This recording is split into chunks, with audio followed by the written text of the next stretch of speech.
समय इंग्लैंड माने 3 राज्यों का समूह, अभी जिसको आजकल ब्रिटेन कहा जाने लगा है, स्कॉटलैंड, आयरलैंड और न्यू साउथ वेल्स मिला के। तो वो कहते हैं कि ये जो 3 राज्यों का समूह है जिसको ब्रिटेन कहा जाता है, इसमें कुल साक्षरता 17% भी नहीं है। 17% भी नहीं है। 17% माने 17। तो फिर पूछ रहे हैं कि भाई कारण क्या है इसका, भारत में इतनी साक्षरता और हमारे यहाँ कुछ भी नहीं।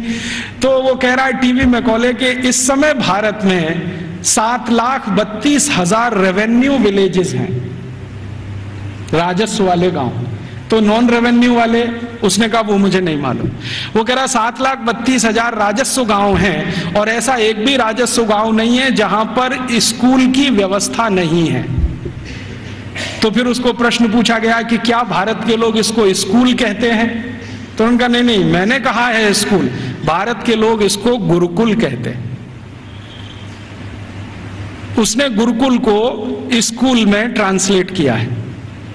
बाद में वो कहता है कि शायद मेरे पास कोई शब्द नहीं है जो गुरुकुल के बराबर हो तो मैं स्कूल कहता हूं। तो हम ऐसा मान लें कि मैकॉले बोल रहा है 2 फरवरी 1835 को हाउस ऑफ कॉमन्स में कि भारत के 7,32,000 गांवों में कोई भी ऐसा गांव नहीं है जहां पर गुरुकुल ना हो।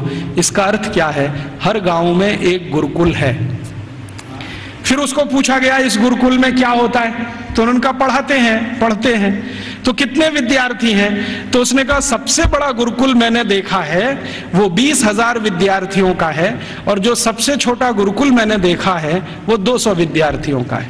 माने जो गुरुकुलों के बड़े होने का अंदाजा हम लगाना चाहें तो 200 विद्यार्थियों से लेकर 20,000 विद्यार्थियों तक के गुरुकुल इस देश में चलते हैं 1835 के आसपास।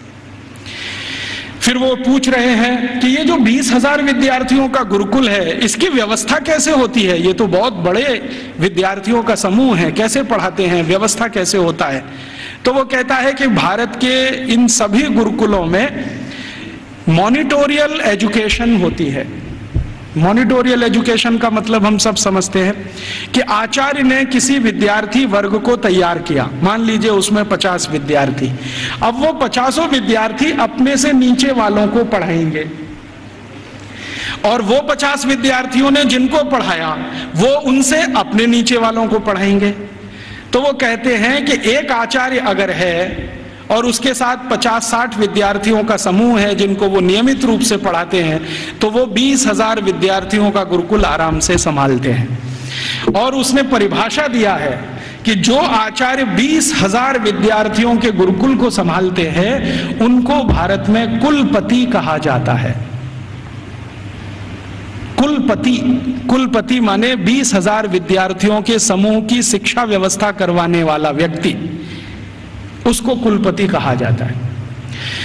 फिर उसको पूछा गया है कि ये जो गुरुकुल चलते हैं इनमें विद्यार्थी हैं वो किस वर्ग के हैं?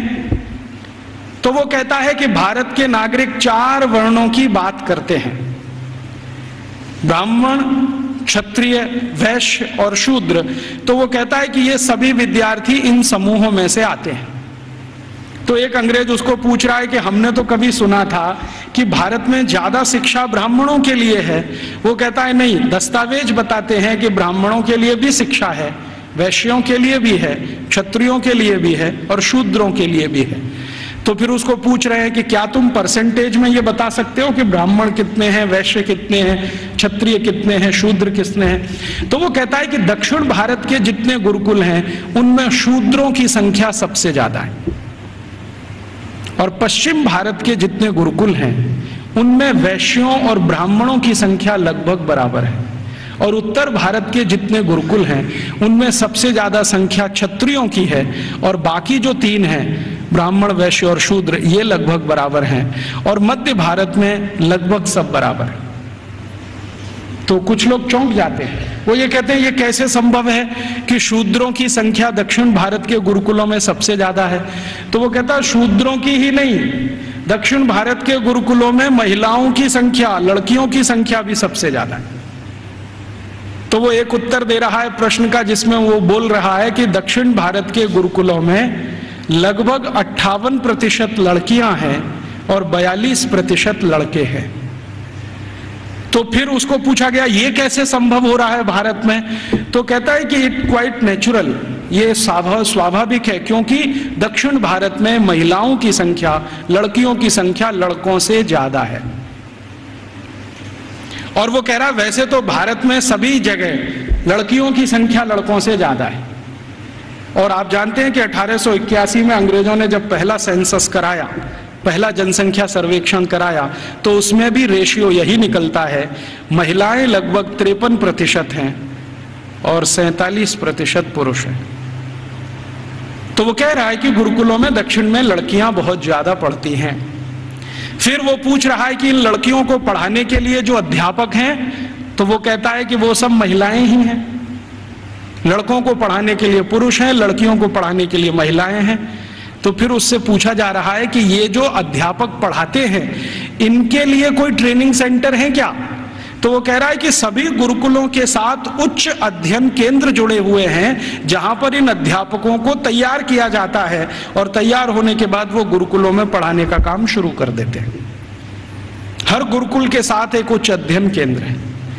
फिर उसके साथ पूछा जा रहा है कि अच्छा ये बताओ, भारत के इन स्कूलों में, माफ करो गुरुकुलों में क्या विषय पढ़ाए जाते हैं? तो वो गिना रहा है कि 18 विषय पढ़ाए जाते हैं। 18 विषय पढ़ाए जाते हैं। सबसे ज्यादा किस विषय पर जोर दिया जाता है? तो वो कहता है कि भारत के गुरुकुलों में सबसे ज्यादा गणित पढ़ाया जाता है। तो ये गणित कौन सा पढ़ाया जाता है? तो वो कहता है वैदिक गणित पढ़ाया जाता है।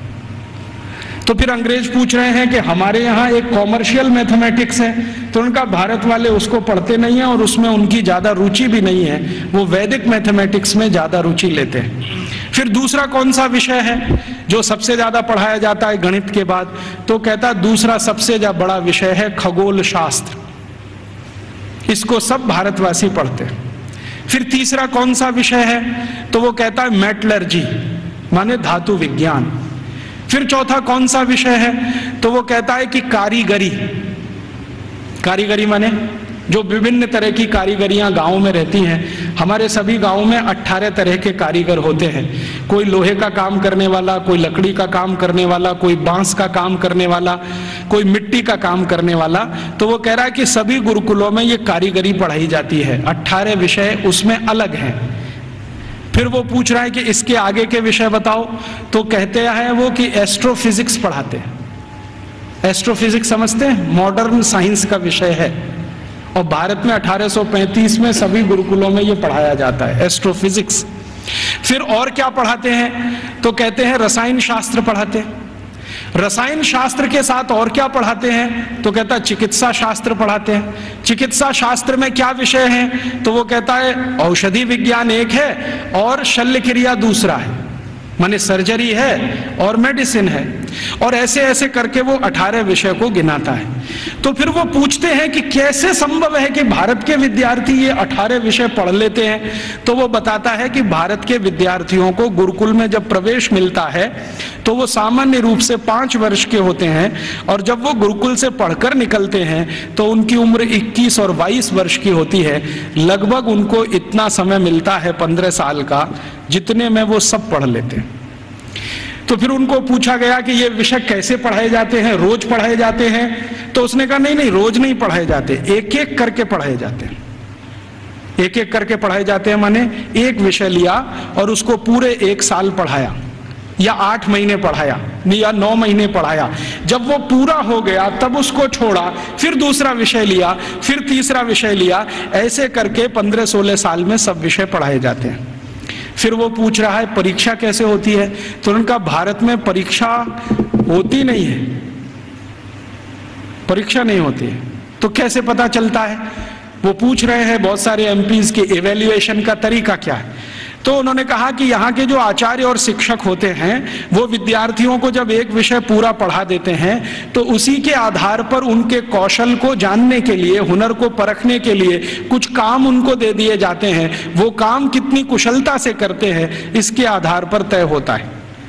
ये नहीं है कि क्लासरूम में बैठकर 3 घंटे का कोई क्वेश्चन पेपर सॉल्व कर रहे हैं, क्लासरूम में रट लिया है और आंसर शीट पर वॉमिटिंग कर रहे हैं। ऐसा नहीं है भारत में। उसने मजाक में कहा है, लेकिन ये गंभीर है समझने के लिए। तो उसको पूछा गया है कि अच्छा आप जरा बताओ कि हमारी इंग्लैंड की स्थिति क्या है, अगर ऐसी शिक्षा भारत में है तो इंग्लैंड में। तो कहता है जी इंग्लैंड में तो अभी 17% ही साक्षरता नहीं है। और वो कह रहा है कि जब भारत में 7,32,000 गुरुकुल है तो पूरे इंग्लैंड में कुल मिलाकर 240 भी स्कूल नहीं है, और जो स्कूल हैं उनमें गणित पढ़ाना तो किसी को नहीं आता है, वो एक ही विषय पढ़ाते हैं और वो है बाइबल, और कुछ पढ़ाने को इनको नहीं है। मुझे थोड़ा इंटरेस्ट आया विलियम एडम की रिपोर्ट पढ़ने के बाद, तो मैंने इंग्लैंड के पिछले 400 साल के इतिहास के दस्तावेज इकट्ठे किए। तो पता चला कि इंग्लैंड में 16वीं शताब्दी तक तो कोई भी स्कूल नहीं था। आप जरा ध्यान से सुनना इन बातों। 16वीं शताब्दी तक तो कोई स्कूल नहीं था। ईस्ट इंडिया कंपनी जब भारत आई है तब उनके यहाँ एक स्कूल खुला था, चर्च के पिछवाड़े में, गैरेज में। गैरेज समझते हैं, जहां गाड़ियां खड़ी की जाती हैं। एक गैरेज हुआ करता था जो मुश्किल से 15-20 फीट लंबा, 15-20 फीट चौड़ा, लंदन के एक चर्च में। ये लंदन में आप कभी जाएं तो उनका जो स्क्वायर है जहां पर उनकी पार्लियामेंट है, उसके बगल में वो चर्च आज भी है, तो उसकी पीछे के हिस्से में एक छोटे से में स्कूल खुला था जो उनको पढ़ाता था बाइबल। तो बाइबल पढ़ाने वाले स्कूल उनके यहाँ शुरू हुए, उसके पहले तो कोई स्कूल ही नहीं था। तो इंग्लैंड और यूरोप के इतिहास क्या बताते हैं शिक्षा के बारे में, तो आप जरा सोचो और सुनो। यूरोप का जो सबसे बड़ा इतिहासकार, सबसे बड़ा दार्शनिक, सबसे बड़ा फिलोसोफर, सबसे बड़ा सब कुछ, जो यूरोप में भगवान के अगला अवतार माना जाता है, उसका नाम है प्लेटो। प्लेटो सबसे महान।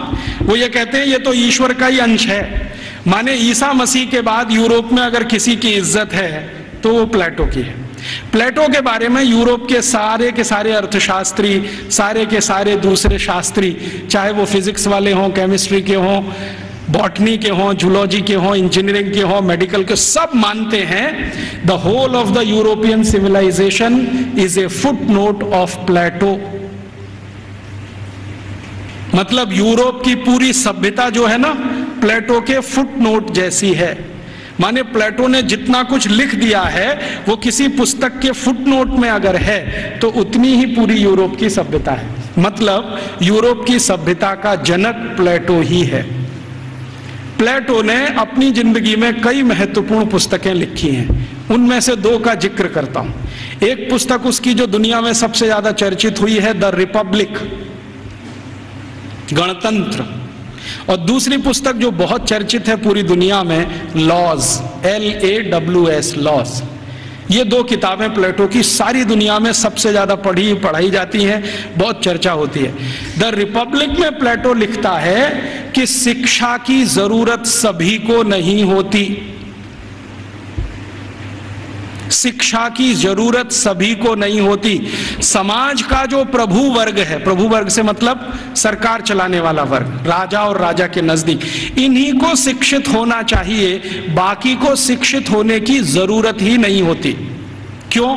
तो वो कहता है कि राजा और राजा के नजदीक का जो वर्ग है उसको आदेश देना है, बाकी को तो सब उस आदेश का पालन करना है। तो जो आदेश के पालन करता है उनको शिक्षित होने की क्या जरूरत है? शिक्षा की जरूरत तो सिर्फ राजा को है और राजा के नजदीकी लोगों को है।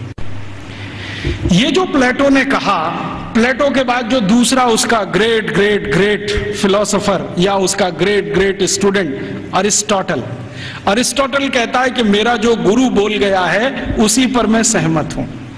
शिक्षा की जरूरत सभी को नहीं होती। समाज का जो प्रभु वर्ग है, माने जो संचालन करता है राज्य का, उसके राजा, मंत्री, मंत्रियों के नजदीकी अधिकारी, बस इनको पढ़ाई होनी चाहिए, बाकी किसी को नहीं।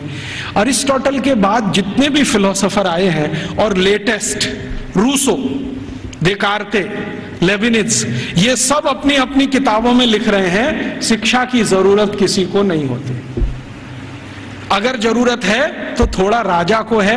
माने यूरोप में प्लेटो के समय से चली हुई विचारधारा आज 18वीं शताब्दी के सभी दार्शनिकों तक सतत चली आई है। शिक्षा सबके लिए नहीं है, सिर्फ राजा के लिए और प्रजा के लिए। प्रजा को जरूरत नहीं है शिक्षा की, राजा के नजदीकी लोगों को जरूरत है। तो फिर यह शिक्षा कैसे पूर्ति की जाए? तो प्लेटो लिखता है रिपब्लिक पुस्तक में ही कि राजा को अगर अपने बच्चों को शिक्षा दिलवानी है या खुद को शिक्षा लेनी है या उसके मंत्रियों को शिक्षा दिलवानी है तो इसके लिए स्कूल नहीं चाहिए। कोई शिक्षक को पकड़ लाइए, राजा को महल में आके पढ़ा देगा। कोई शिक्षक को पकड़ लाइए, राजा के बच्चों को उसके घर में पढ़ा देगा। कोई शिक्षक को पकड़ लाइए, मंत्रियों को वहां पढ़ा देगा। स्कूल की क्या जरूरत है? तो फिर प्लेटो को कई बार पूछे जाने वाले प्रश्नों में से एक है कि स्कूल क्यों नहीं चाहिए? तो कहता है ये फालतू का खर्चा है।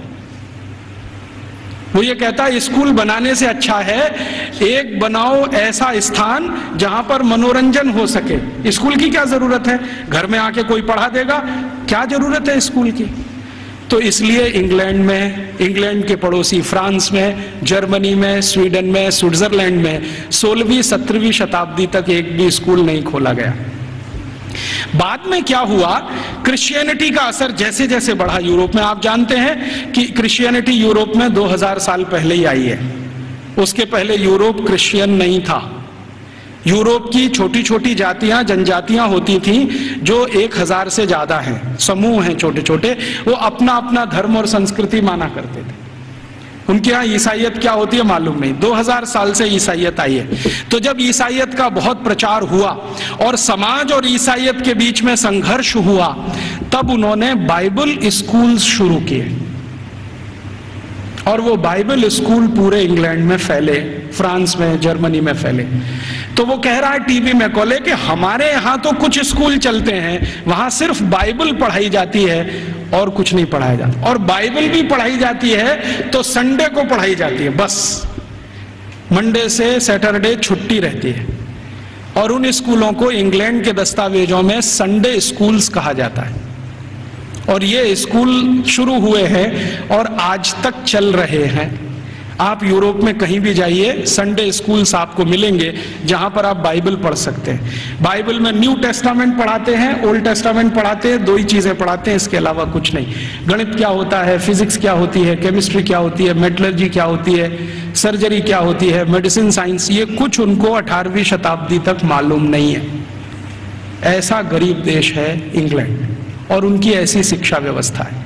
जो उनका पहला स्कूल खुला है जिसमें मुश्किल से 250 स्क्वायर फीट की जगह है, उसमें उन्होंने पहली ही बार में 250 विद्यार्थी ले लिए। अब 250 स्क्वायर फीट में 250 विद्यार्थी कैसे बैठते होंगे? कल्पना कर लो आप, कितना स्पेस होगा उनके पास। एक शब्द इस्तेमाल होता है अंग्रेजों के यहां, ब्रीदिंग स्पेस। ब्रीदिंग स्पेस भी नहीं है। वो कह रहा है मैकॉले कि हमारे तो बाइबल स्कूलों में ब्रीदिंग स्पेस भी नहीं है, माने हर विद्यार्थी को घिच-पिच में बैठना पड़ता है, जगह नहीं है उनके पास। लेकिन भारत के एक एक गुरुकुल तो 5-5 हेक्टेयर में बने हुए हैं। 1 हेक्टेयर में लगभग 5 एकड़ होते हैं, 25 एकड़ में गुरुकुल बने हुए हैं। और वो कह रहा है कि भारत के बहुत सारे गुरुकुल रेजिडेंशियल हैं जहां पर विद्यार्थियों को रहने और खाने की व्यवस्था है, और कुछ गुरुकुल ऐसे हैं जो डे स्कूल की तरह से चलते हैं। विद्यार्थी सुबह आते हैं, शाम को पढ़ के अपने घर वापस जाते हैं। फिर उसको पूछा जाता है कि भारत के विद्यार्थियों को ये सारी की सारी जो शिक्षा दी जाती है, इसका कोई वर्गीकरण है, क्लासिफिकेशन है? तो वो बहुत सुंदर उत्तर दे रहा है, जो हमें इस पे रिसर्च आज जरूरी है करना। वो ये कह रहा है कि भारत के विद्यार्थियों को 2 चीजें पढ़ाई जा रही हैं, एक तो शिक्षा है, दूसरी विद्या है। अब वो कहता है कि मुझे समझ में नहीं आता शिक्षा कौन सी है, विद्या कौन सी है। लेकिन मैं जितने भी गुरुकुलों में गया हूं, पूछता हूं क्या पढ़ते हो, तो कुछ विद्यार्थी कहते हैं हम शिक्षा ले रहे हैं, कुछ कहते हैं हम विद्या ले रहे हैं। ये विद्या क्या है, शिक्षा क्या है, मुझे समझ में नहीं आता, लेकिन ये हर गुरुकुल में मुझे सुनाई देता है। हमको समझना चाहिए कि शिक्षा और विद्या ये 2 अलग चीजें होती हैं। आज के समय में हमने इन दोनों का खिचड़ी बना दिया है, और ऐसा खिचड़ी बना दिया है कि उसमें से चावल और मूंग की दाल को बीन पाना ही बड़ा मुश्किल हो गया है। नाम सब है विद्यालय, और काम कर रहे हैं शिक्षालय का, है कि नहीं? कोई भी विद्यालय ले लो, 1 2 3 नाम विद्यालय, विद्यालय, महाविद्यालय, ये विद्यालय, काम सब शिक्षालय का कर रहे हैं, नाम विद्यालय रखा हुआ है, ऐसा घालमेल कर दिया। शायद ये मैकॉले का असर है, क्योंकि मैकॉले को शिक्षा और विद्या में अंतर नहीं मालूम था, हमें भी नहीं मालूम है। हम जानते नहीं है कि विद्या क्या होती है और शिक्षा क्या होती है। विद्या जो है ना, अपनी जिंदगी को अध्यात्म के रास्ते पर ले जाने वाली, अपने जीवन को ऊंचा उठाने वाली, आत्मा का परमात्मा से मेल कराने वाली, मनुष्य शरीर छूटने के बाद हमारी आत्मा परमात्मा से मिल जाए, इन सब बातों को सिखाने वाली, धर्म क्या है, अधर्म क्या है, न्याय क्या है, अन्याय क्या है, श्रेय क्या है, अश्रेय क्या है, छोड़ने वाला क्या है, ग्रहण करने लायक क्या है, ये सब ज्ञान देने वाली या विवेक देने वाली ये तो है विद्याएं। और बाकी हमने मैथमेटिक्स पढ़ लिया, हमने केमिस्ट्री पढ़ ली, हमने ये फिजिक्स पढ़ लिया, हमने ये कॉमर्स सीख लिया, हमने वो, ये है सब शिक्षा। तो कह रहा है कि भारत के सभी गुरुकुलों में विद्या है और शिक्षा है, लेकिन वो उसको इतना समझ में आ गया है कि ये जो विद्या है वो शिक्षा से ऊंची है। इसलिए भारत में गुरुकुल में जाने वाला सभी अपने को विद्यार्थी कहता है, शिक्षार्थी कोई नहीं कहता अपने को, क्योंकि मूल जो वो सीखने आया है वो कुछ और सीखने आया है। खाली गणित सीखने नहीं आया है, या खाली कॉमर्स सीखने नहीं आया, या खाली मेटलर्जी सीखने नहीं आया, विद्या सीखने आया। इसलिए विद्यार्थी कहलाना वो पसंद करता है अपने आप को। और वो कहता है कि जितनी ऊंची कल्पना भारत में है विद्या और शिक्षा की, हम तो उसके दूर दूर कहीं नजदीक तक नहीं है।